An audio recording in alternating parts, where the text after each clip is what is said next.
Good morning, my dear children. How are you all? I hope you all are doing good. So, today in this video, we are going to study articles and determiners. Okay, so are you ready? Okay. So we will begin with the definition of determiners. Okay, determiners are words that are used before noun to determine or indicate whether something is being referred to.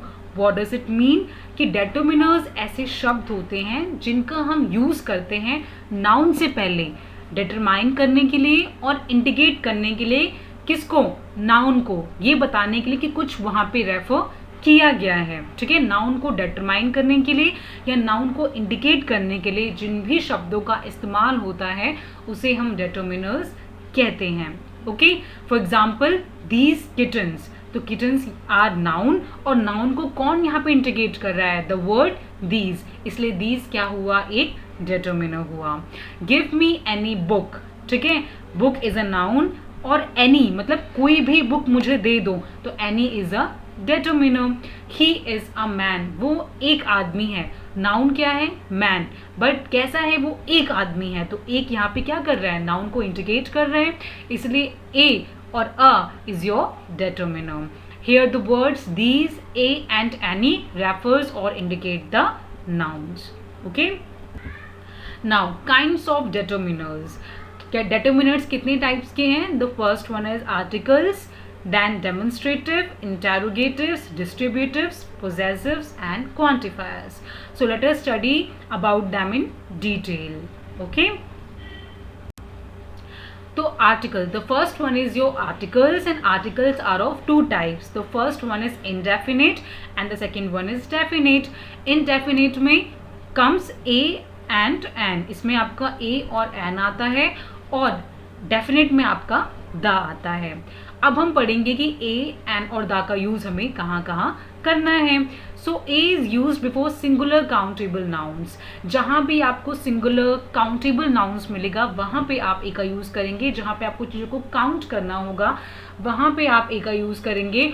और ए का use हम करते हैं show करने के लिए rank को, किसी क्लास को, किसी फ्रेज को, या कॉन्सोनेंट साउंड्स के पहले हम ए का यूज करते हैं. For example a dear, D consonant sound से आ रहा है और एक डियर की बात हो रही है इसलिए हमने ए डियर लिखा. नर्स एक क्लास है, एक रैंक है. ठीक है, तो जहाँ भी कॉन्सोनेंट साउंड्स आए, किसी क्लास, किसी फ्रेज या किसी रैंक की बात हो या कोई काउंटेबल चीज़ हो, कोई सिंगुलर चीज़ हो, वहाँ पे हम ए का यूज़ करते हैं. अब कुछ एक्सेप्शनल केसेस मैं आपको बाद में एक्सप्लेन करूंगी, पहले हम एन का यूज पढ़ते हैं. So an is use before singular countable nouns that begins with vowel sounds और एब्रीविएशंस. एन का यूज अब कहाँ करेंगे? जहाँ पे सिंगुलर काउंटेबल नाउन्स होंगे बट उनका साउंड क्या होगा? वोवल साउंड होगा. Now what are vowels? A E I O U are vowels. A E I O U vowels होते हैं. और जहाँ भी आपको ऐसा साउंड मिले या जहाँ भी आपको एब्रीविएशंस मिलेगा उसके पहले आप एन का यूज़ करेंगे.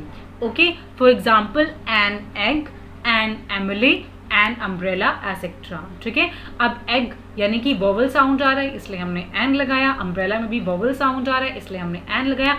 और एमले में साउंड भी ऐसे आ रहा है प्लस ये एक एब्रीविएशन है और इसीलिए इसके पहले हम एन का यूज़ करेंगे. सो क्लास, एक्सेप्शनल केस जो मैंने ए के नीचे लिखा है उसमें अ यूरोपियन लेडी लिखा है. ठीक है, तो ये तो ई से शुरू हो रहा है, यूनिवर्सिटी भी यू से शुरू हो रही है, यूनियन भी यू से शुरू हो रहा है. 1 रुपी कॉइन में आगे ओ आ रहा है but you have to focus on the vowel sound. आपको वोवल साउंड पे फोकस करना है. यूरोपियन है तो यू का नहीं यो का साउंड आ रहा है, तो हमेशा जहाँ भी यूरोपियन की बात होगी उसके पहले हमेशा आप ए ही लगाएंगे. ठीक है, यूनिवर्सिटी के आगे भी ए लगाएंगे और यूनियन के आगे. तो यूरोपियन, यूनिवर्सिटी और यूनियन, ये आपके 3 एक्सेप्शनल केसेस हैं जिनके पहले हमेशा ए ही लगेगा. ठीक है, बाकी सारी वोवल साउंड के पहले क्या लगता है? एन लगता है. एंड 1 रुपी कॉइन में स्पेलिंग ओ से शुरू हो रही है बट प्रोनाउंसिएशन व है, वन, इसलिए इसके पहले हम ए लगाते हैं. ठीक है, please keep this points in your mind. तो यूरोपियन यूनिवर्सिटी यूनियन, ये आपकी 3 एक्सेप्शनल वर्ड्स हैं जिनके पहले आप ए लगाएंगे और एन नहीं लगाएंगे। बाकी जितने भी वर्ड्स जो को वोवल साउंड के साथ स्टार्ट होते हैं या एब्रीविएशंस होते हैं उनके आगे आप एन ही लगाएंगे।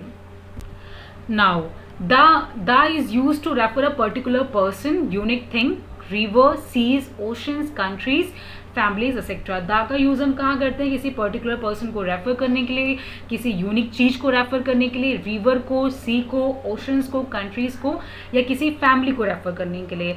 Example the Ganga, the sun, the east, the next, the Mehtas family name है, the Shatabdi, the United State of America. तो सबको रेफर करने के लिए हम, इन सब चीज़ों को रेफर करने के लिए हम द का यूज़ करते हैं।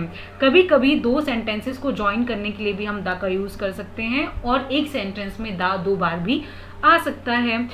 Like I like the man who has a collection of books. देखो 2 बार द आ रहा है, it is correct. The singer and dancer वो present in the party, singer और डांसर दोनों ही पार्टी में प्रेजेंट थे, तो इस सेंटेंस में भी द 2 बार आ रहा है। The next point is omission of articles. अब आर्टिकल्स यानी कि ए, एन और द आप कहीं कहीं जगह पे ओमिट भी कर सकते हैं, मतलब अगर आप उनको नहीं भी यूज़ करेंगे तो भी कोई प्रॉब्लम नहीं है। जैसे शुगर इज़ टेस्टी, तो इसके आगे अ शुगर या द शुगर कुछ भी लिखने की ज़रूरत नहीं है, शुगर इज़ टेस्टी सही है। ब्रेकफास्ट इज़ रेडी, इसके आगे भी आप अगर ए या द नहीं लगाएंगे तो भी it is correct. Father has gone to play golf, ठीक है, तो द फादर ना लिखने की जगह आप फादर भी लिखेंगे तो भी इट इज़ करेक्ट। तो कई कई सेंटेंसेस ऐसे होते हैं जहाँ पे आप आर्टिकल्स को ओमिट भी कर सकते हैं। Okay, the next one is demonstrative.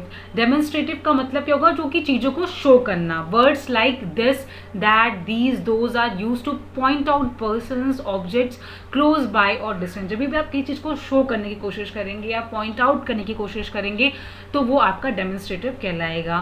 For example this is my book, ये मेरी बुक है, तो ये पॉइंट आउट कर रहे हो आप कि दिस इज़ माई बुक, तो दिस क्या हुआ? डेमोन्स्ट्रेटिव हुआ। दीज गर्ल्स आर नॉटी, ये लड़कियां नॉटी हैं, तो दीज क्या हुआ? डेमोन्स्ट्रेटिव हुआ। तो दिस, दैट, दीज, दोज, ये सब क्या है? डेमोन्स्ट्रेटिव वर्ड्स हैं, ठीक है। Your next is possessive. Possessive में क्या होगा? आप अपनी चीज़ों पे अपना राइट या हक दिखाने की कोशिश करेंगे। This shows someone's possession such as my, her, his, our, and its etcetera. तो पोजेसिव जहाँ भी होगा वहाँ पे आपको पोजेशन मिलेगा, ठीक है। जैसे कि आपको अपना हक जताने को मिलेगा कि this is my book, this is his shirt, ये मेरी बुक है, ये उसकी शर्ट है, ये उसका बैग है। दिस बुक इज़ माइन, ये किताब मेरी है। दिस इज़ आवर स्कूल, ये हमारा स्कूल है। तो मेरा, हमारा, उसका, जहाँ भी ऐसे वर्ड्स आएंगे ये आपका पोजेशन शो करेंगे and that would be called possessive determiners. Okay, distributor मतलब ऐसे वर्ड्स जो कि डिस्ट्रीब्यूशन को शो करेंगे, ठीक है। It shows distribution. For example each of you will play. Each एक ऐसा वर्ड है जो कि सबके लिए हम यूज़ कर रहे हैं, डिस्ट्रीब्यूशन को शो कर रहा है, तो each is a distributive word. Everyone will participate, हर कोई पार्टिसिपेट करेगा, तो everyone is also a distributive. Neither you nor I will go, ना तुम जाओगे ना मैं जाऊंगी, तो ये भी दो, नीदर एक ऐसा वर्ड है जो कि 2 लोगों के बारे में बात कर रहा है, डिस्ट्रीब्यूशन को शो कर रहा है। ईदर भी 2 लोगों के बारे में बात करता है, ठीक है, डिस्ट्रीब्यूशन को शो कर रहा है। तो ऐसे वर्ड्स जो कलेक्टिवली सबके लिए यूज हो, ठीक है, उसे हम डिस्ट्रीब्यूटिव डिटरमिनर्स बोलते हैं। Each, everyone, neither, either are your distributive determiners. Neither के साथ हमेशा आप नॉट लगाएंगे, ईदर के साथ हमेशा आप और लगाएंगे। ओके, जो last one is interrogatives. Interrogatives मतलब जहाँ भी इंटेरोगेशन हो, जहाँ भी क्वेश्चनिंग हो, it is use to donate the questions. For example what is your name, where are you, who is there, which dress do you like, how. तो what, where, who, which, how, जहाँ भी question mark आए, question arise हो, वो आपका interrogative determiner होता है। Okay, so class this was it for your determiners. इतना आप पढ़ लेंगे तो भी बहुत कुछ आपका कवर अप हो जाएगा। So please revise this video and thank you.